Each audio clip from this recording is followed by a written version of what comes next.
حضور فرماتے ہیں سارے نبی ستائے گئے، میں سب سے زیادہ ستایا گیا۔ حضور فرماتے ہیں سارے تڑپائے گئے، میں سب سے زیادہ تڑپایا گیا۔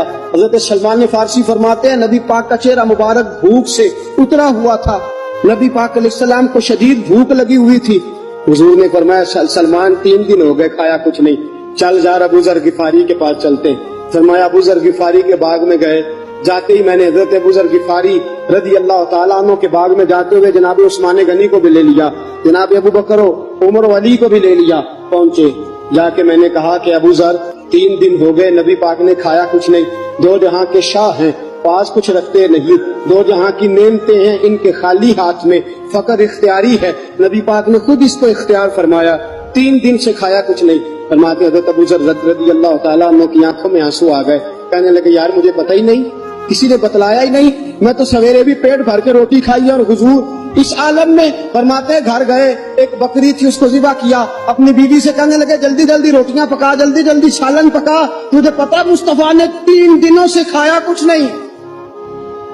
دوستو عرب کی گرمی دنیا میں مشہور ہے، صبح کا روزہ رکھا ہے نا آپ نے، اور اب ظہر کے بعد اٹھنا مشکل ہو جاتا ہے، عصر کے بعد بولنا مشکل محسوس ہوتا ہے، لیکن میرے دوستو 3 دن کا روزہ بغیر افطاری کے روزہ، میرے نبی کریم علیہ السلام کے صحابی اپنی بیوی سے کہتے ہیں جلدی کر 3 دن ہو گئے حضور نے کھایا کچھ نہیں۔ آپ کی بیوی نے جلدی سے روٹی پکانی شروع کر دی، سالن تیار۔ حضرت جناب ابو ذر فرماتے ہیں دوبارہ باغ میں گیا، انگور پکے ہوئے تھے، انگوروں کا خوشہ توڑا، پلیٹ میں رکھا حضور کے سامنے، حضور آپ کھائیے۔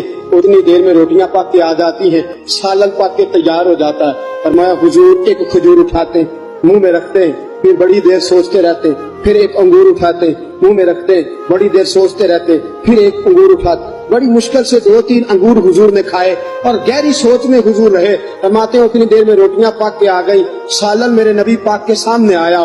جب روٹیاں پک کے آئیں، سالن سامنے آیا، حضرت سلمان فرماتے ہیں حضور نے ایک روٹی اپنے ہاتھ پہ رکھی، 2-3 بوٹیاں اٹھا کے رکھی، چاروں کونوں سے روٹی لپیٹ کے حضرت سلمان کے ہاتھ میں دے دی۔ فرمایا سلمان جا فاطمہ کے گھر دے آ، میں نے 3 دن سے کچھ نہیں کھایا، فاطمہ نے 7 دن سے کچھ نہیں کھایا، میری بیٹی فاطمہ 7 دن ہو گئے سیدہ بھوکی ہے۔ تو عزت والے نبی کی عزت والی بیٹی 7 دنوں سے گھر میں بھوکی بیٹھی ہے، وہ شکایت نہیں کرتی، وہ لبوں سے بولتی کچھ نہیں، وہ جانتی ہے میرا باپ دین کی تبلیغ میں نکلا ہے۔ میرے رسول پاک صلی اللہ علیہ وسلم نے فرمایا گھر جا اور جا کے حضرت فاطمہ کو یہ دے آ۔ 7 دن گزر گئے، فاطمہ کے حلق سے لقمہ نہیں